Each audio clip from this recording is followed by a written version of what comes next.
cabdikariinow khasaarad noqota markii aanu nidhi maxaa kugu kalfay waxa tiri wadankii u sareeyay ilaa kii u hooseeyay tuug yahay anna haddaan ku dhex jiro tuugu ma noqonayaa la socda maxaa ku raaciyay baan ku nidhi haddii kii u sareeyay ilaa kii u hooseeyay tuug yahay ma yar dad baa ku soo doortay maxaa saxiixaaga meesha gelimaad adigu walkaa u boodi wuxuu noogu jawaabtay ma yaradii iga horreeyay maad aragteen wax dhabarka ay kaga qoran yihiin way ku taalo wada calaamadda tuugnimadu anna kuwaas u ballamid aha aqliga ma gasho suuqii u gubtay cidhiidhiga iyo wada xumada eed adigu maayirka ka ahayd ilaahay maanta baneeyay ninka kaliya tayiri wadooyinkii baan jaraya sakad walba waxaan ka dhex sameeynaya laba sakadood dhexdoodba waxaan ka dhex sameeynaya 29 guriyood la hoosa ugu manaan tala gelin lug mooyay inuu gaari soo galo iyo kaariyo waxaan ahayn waa adiga markii lagu yimid ee lagu yidhi maayir cabdikariin oo arrintaas jirtay ka waran saxiixaagii ayaa tusto tiraanaba saxiixa waa ka arrinta kaliya tay horta maanta aanu qaadan weynay aanu kala dilaanahay waa saxiixi cabdikariin ayaa halka ku dhacay markii aanu nidhi maxaa kugu kalfay waxa tiri wadankii u sareeyay ilaa kii u hooseeyay tuug yahay anna haddaan ku dhex jiro tuugu ma noqonayaa la socda maxaa ku raaciyay baan ku nidhi haddii kii u sareeyay ilaa kii u hooseeyay tuug yahay ma yar dad baa ku soo doortay maxaa saxiixaaga meesha gelimaad adigu walkaa u boodi wuxuu noogu jawaabtay ma yaradii iga horreeyay maad aragteen wax dhabarka ay kaga qoran yihiin way ku taalo wada calaamadda tuugnimadu anna kuwaas u ballamid aha waa la isku dili baanu ku celinay maayir waa la isku dili waxaad noogu jawaabtay oo arrinta maanta aan kaga milaanaya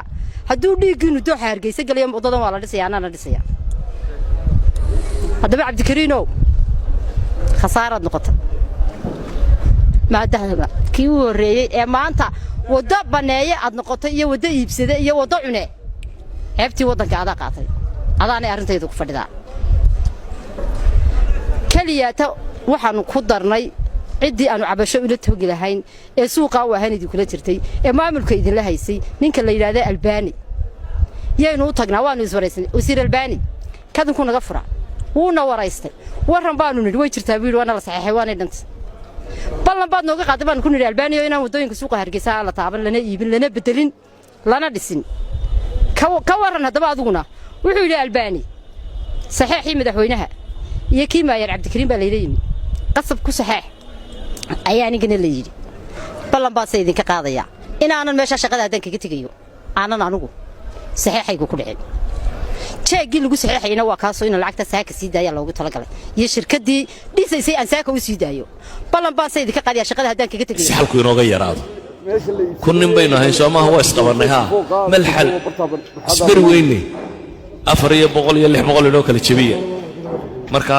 nin waliba gruubkiisu ku farxaya waa inta isku raayiga hay mushkiladii la soo yaraanaysa ilaa gruubkani markii hadhow isqabtaan maxaa xal ah waa ina yareeyadide inoo kala jeex weeyaa gooso intaadana intaydan goosanaya 200 baan naqaata 300 ama 400 qaado ina yareeyay xal ka dhigaan dadkaan aqoonta lahayn